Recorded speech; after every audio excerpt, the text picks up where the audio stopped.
China's not monolithic, 1.3 billion people. So I asked this question understanding you may not be able to represent the sentiments of everybody. But no. How many or what is the knowledge base of the average Chinese consumer at this point in terms of being aware of this trade war, being aware of the impact that it's having on their daily lives and or to the economy of China? I think they're very aware because the news about the trade war, the news about what's happening is, on a daily basis on their TV or on their social media. So they are very much aware with what's happening.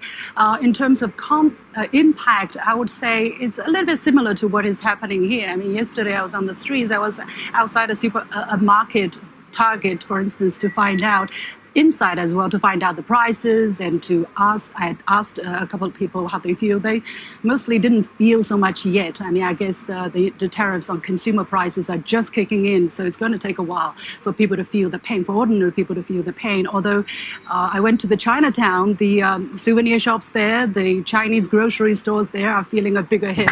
I think in China is also a very different story for different people. For ordinary consumers, life goes on as normal. But if you're working for an American manufacturer, if you're producing for an American company, you might feel the uncertainty at least, or if you are not already given up and the American producer going to Vietnam or Indonesia or somewhere else. That's a big point that the president's told Americans here is that jobs are leaving, supply chains are leaving. We've done some reporting from Vietnam where they're being flooded with new orders. Isn't China worried about that? Of course we're worried about that, but at the end of the day, if prices is lower in Vietnam, in Bangladesh, what are we going to do? Business are going to leave.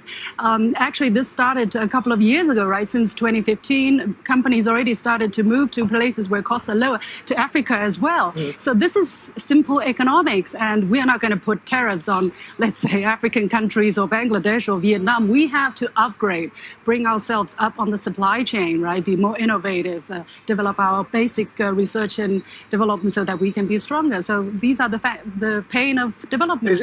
Are there projections of how many jobs you can lose and withstand the loss of? I don't have any specific number at this moment, but I think the latest number that I have for the private sector is their revenue, their profit rating has actually gone up for the month of July, if I'm not mistaken, meaning they're very resilient, they're very resourceful, they're small, so they're flexible. If they see there's some uncertainty here, they immediately find something else to do. So I think it's a mix, some bad impacts, some, not so very strong.